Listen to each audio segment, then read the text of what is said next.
It hadn't been a very long time since medical professionals used leeches to deal with various kinds of things to do with the body, right? They use leeches to get blood out or to clean up wounds or whatever. And then there was a long period in which that was something that wasn't something that the medical community thought was a reasonable thing. And then now they're kind of some of them back to the idea that it is again. And let's not forget what dietitians and people in the scientific community in general said about things like margarine and saccharin, how they were actually better solutions and better alternatives than the natural things that they were supposed to replace. Hello and welcome to the Daily Summation from Kurt's Religion and Politics. It is Friday, the 27th of November of 2020. I am your host. I am Kurt. Welcome to everybody who's coming aboard on Rumble, the podcast, and YouTube. And remember that you can get the podcast from Apple Podcasts, Google Podcasts, and Spotify at this point in time. Subject of my current article, and it's again going to be the subject of a blog post that I'm writing as well, is Trust the Science. The thing about it is this. I don't bring up the things that I bring up at the beginning of this video, this podcast, in order to say that science has absolutely no value.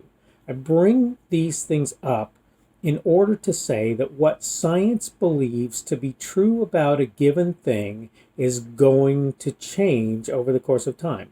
There was a perspective for many years in science, and it said that there was some sort of magical liquid that made its way from one substance to another, from one surface or whatever you want to say to another. It was called caloric, and caloric explained the heat dissipation properties and the heat gathering properties of given substances. Well, obviously that solution, that idea was ditched for some others, right?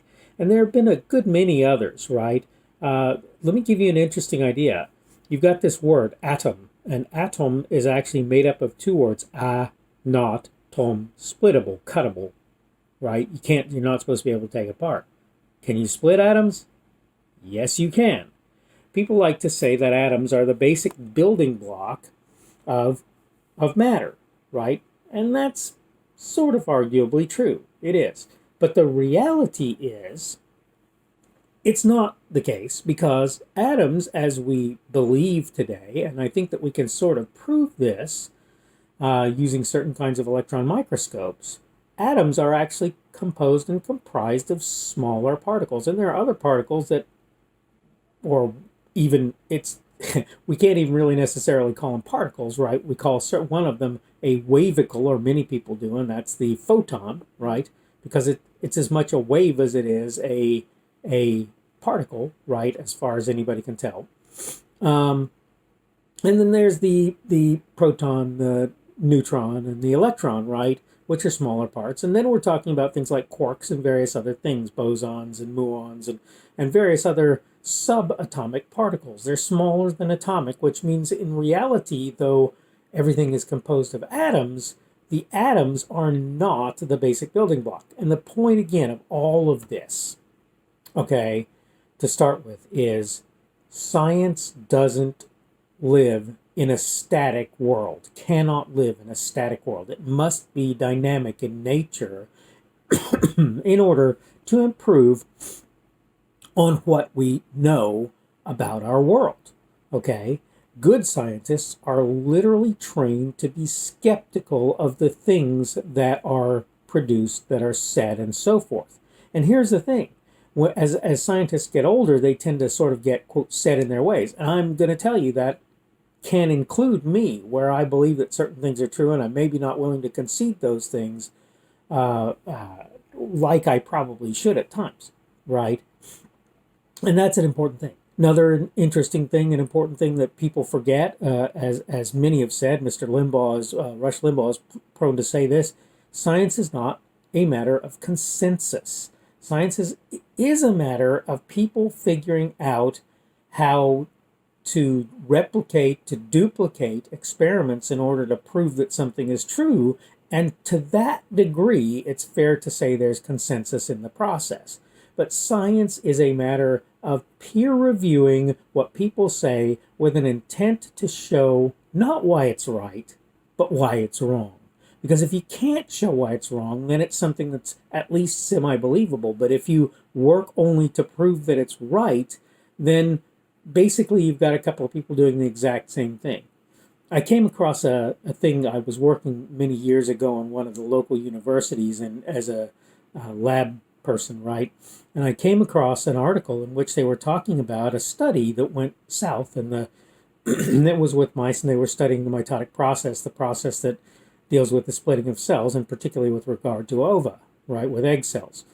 And suddenly that process went wild, and they searched for over a year to find out what caused the process to go wild, only to find out that one of the lab assistants was cleaning plastic, essentially, exact matter, I don't know, but some sort of plastic-based substance with ammonia, and it was causing PCBs, which were I think the proper term is phytoestrogens, but whatever. The point is, it was causing things that to leach from the cage, quote, cage walls, right? The quote cage, because it wasn't really a cage per se, but anyways, it was causing things to leach from those walls and apparently to get into the water that was acting like estrogen and making it so that that process didn't work correctly in the mice.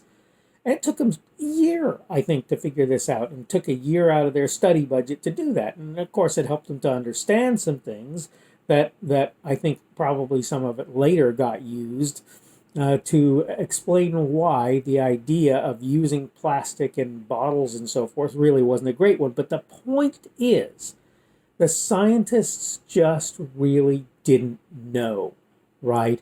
And the fact that they had that problem meant that probably either their study looked like it was problematic or wrong when it really wasn't.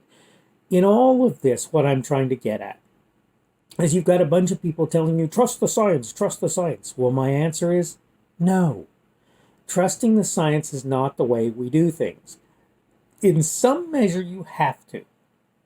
When you're having your cancer treated, you're going to go to a doctor, and they're going to do the appropriate science things with you to make it so that you're essentially trusting the science, right? You don't have a choice. When you go to have your kidney removed, you go to a doctor because the doctor has scientific underpinnings.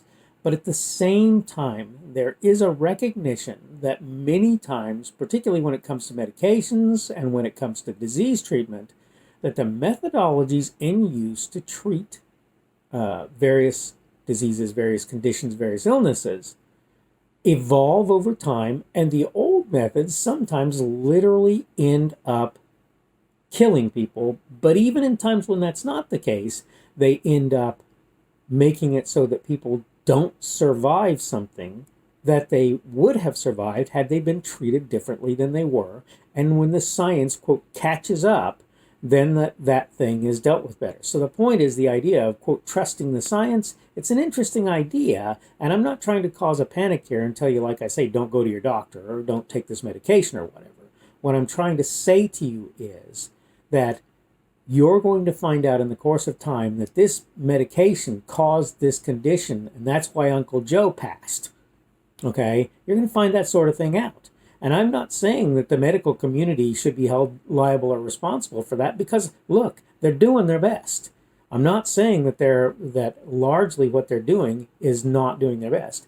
I'm saying that when they tell you things like, wear this mask, it'll slow the spread of COVID-19, and that's a good idea, there are things that, and this is another thing that happens in science, they're laser focused on a particular outcome, particularly the public health officials who are technically scientists, but not of the same kind.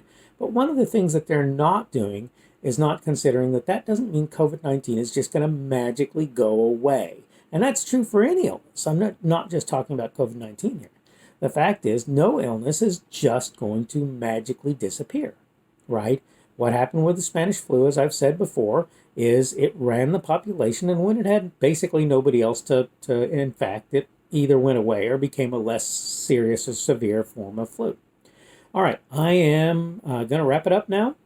I hope I've given you something to think about when it comes to the scientific process, to scientists and so forth. And I hope you're having a good day. Today is, again, Friday the 27th of November of 2020, the day after Thanksgiving. That means tomorrow will be Saturday, the 28th of November of 2020, and I will do everything that I can to get another video out then.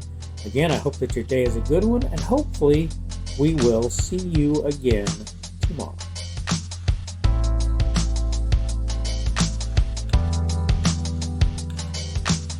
The speaker on this edition of the Daily Summation is Kurt Schubert.